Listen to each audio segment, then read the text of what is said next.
നാച്ചുറലായിട്ട് പെർഫ്യൂം ഉണ്ടാക്കുന്നതാണ്. കണ്ടില്ലേ, അതിന്റെ പ്രോസസ്സിങ് നടന്നുകൊണ്ടിരിക്കുകയാണ്. അതിന്റെ അകത്ത് റോസാപ്പൂവാണ് കിടക്കുന്നത്.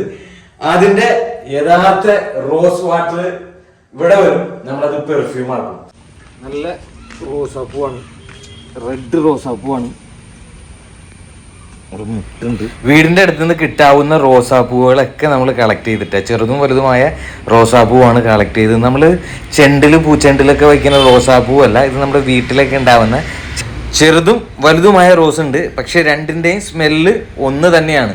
ഈ റോസ് പറിക്കാനിട്ടാ പൂവ് കയറി ചെന്നപ്പോ തന്നെ ഉമ്മ ഫ്രണ്ടിൽ തന്നെ ഇരിപ്പുണ്ട്.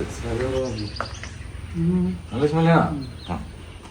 റോസിന്റെ എതില് മാത്രം മതിയിട്ട നമ്മള് എതില് ഇതിങ്ങനെ ഇങ്ങനെ പൊട്ടിച്ചു. ഇനി നമ്മൾ ചെയ്യാൻ പോണത് ഇതിലേക്ക് ഇതിന്റെ എതിലുകൾ ഇടാണ്. ഓരോന്നായിട്ട് ഇങ്ങനെ കളയാതെ ഇടണം.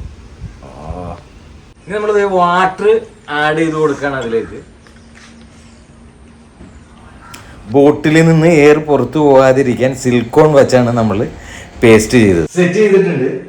സ്റ്റൗവിന്റെ ഇവിടെ വെച്ചിട്ട് ഇതിൽ നിന്നൊരു ഓസ് ഇട്ടത് ഇവിടെയാണ് അതിന്റെ വാട്ടർ വരുന്നത്. അപ്പൊ നമ്മള് കത്തിക്കണം. വീഡിയോ എടുക്കുന്ന ക്യാമറാമാനും ഒരു ടെൻഷൻ, ഇത് പൊട്ടിത്തെറിക്കുമെന്ന്. അങ്ങനെ പൊട്ടിത്തെറിക്കില്ല. അങ്ങനെ പൊട്ടിത്തെറിക്കുന്നത് ഗ്ലാസ് ബോട്ടിലല്ലാതെ. ചുമന്നിരുന്ന റോസാപ്പൂ അങ്ങനെ മുല്ലപ്പൂവിന്റെ ഇതള് പോലെയായി. ഇതിലതിന്റെ വാട്ടർ വന്നു തുടങ്ങിയിട്ടുണ്ട്. അതിന്റെ വാട്ടർ ഇത് വന്നണ്ട, ഓരോ തുള്ളികളായിട്ട് വന്നണ്ട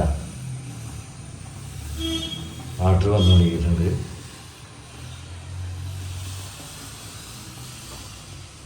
ശരിക്കും നമ്മളിതിങ്ങനെ മടങ്ങി പോകണം.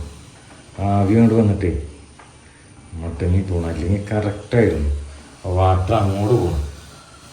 ഈ ഒരു പരീക്ഷണം സക്സസ്ഫുൾ ആയില്ല കേട്ടോ, തുറന്നു പറയാണ്.